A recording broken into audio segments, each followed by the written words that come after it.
Hello everyone, welcome back to an advanced science fair where we discover, explore and learn new concepts. And today's topic is from the chapter Reproductive Health, and we are going to talk about infertility and ART, that is assisted reproductive technologies.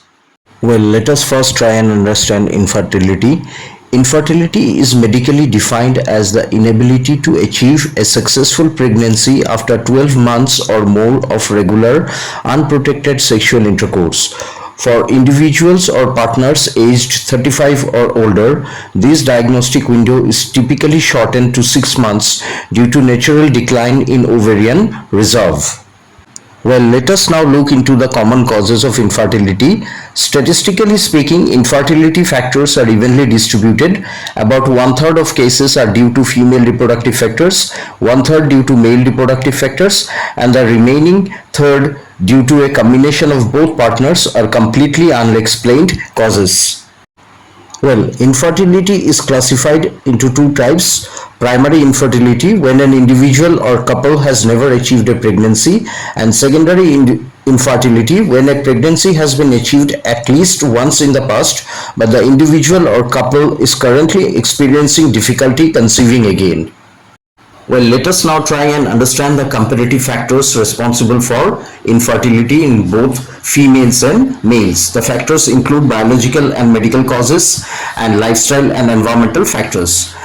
In case of female infertility, the biological medical causes include ovulatory disorders like PCOS, tubal obstruction, that is blocked fallopian tubes, endometriosis, uterine anomalies like fibroids and polyps, and diminished ovarian reserve. In case of male, it can be due to low sperm count, that is oligospermia, poor sperm motility, asthenozoospermia, abnormal sperm morphology, tetratozoospermia, and structural obstruction, that is blocked vas deferens and varicocele. Lifestyle and environmental factors in case of females and males are almost same. It includes smoking, substance use, excessive alcohol consumption, severe obesity or being significantly underweight, exposure to environmental toxins, radiations, and stresses. To overcome the problems of infertility, we have assisted reproductive technology or ART. According to the Centers for Disease Control and Prevention (CDC) and World Health Organization (WHO), ART strictly includes all fertility treatments and procedures in which both human eggs, that is oocytes, and sperms or embryos are handled outside the body, that is in vitro, to achieve a pregnancy. Now let us understand the major types of ART techniques. The first one is in vitro fertilization, that is IVF. This is the most common and effective form of ART, accounting for vast majority of all procedures. It includes certain steps, which are: first one is controlled ovarian stimulation, in which the patient takes hormonal medications for 8 to 14 days to stimulate ovaries for multiple mature follicles. The second step is egg retrieval, in which mature eggs are surgically aspirated from ovarian follicles under ultrasound guidance while the patient is sedated. The third step is fertilization and culture. Eggs combined with sperm sample in laboratory culture medium. Next, there is embryo transfer. One or more viable embryos are carefully placed into the uterus. Other major types of ART techniques include ICSI, that is intracytoplasmic sperm injection, cryopreservation, that is freezing, and third-party reproduction. Now let us try and understand intracytoplasmic sperm injection or ICSI. It is a highly specialized form of micromanipulation used alongside an IVF cycle, particularly when male infertility is a major barrier. Instead of mixing sperm and egg in a dish and allowing fertilization to happen naturally, an embryologist uses a microscopic needle to inject a single viable physically selected sperm directly into the cytoplasm of a mature egg, and thereby increasing the chance of fertilization. Now let us talk about cryopreservation or freezing. Advancement in rapid freezing allows clinics to freeze and store eggs, sperms, or embryos for years. Frozen embryo transfer, FET. In this process, The previously frozen embryos are thawed and transferred into a prepared uterus.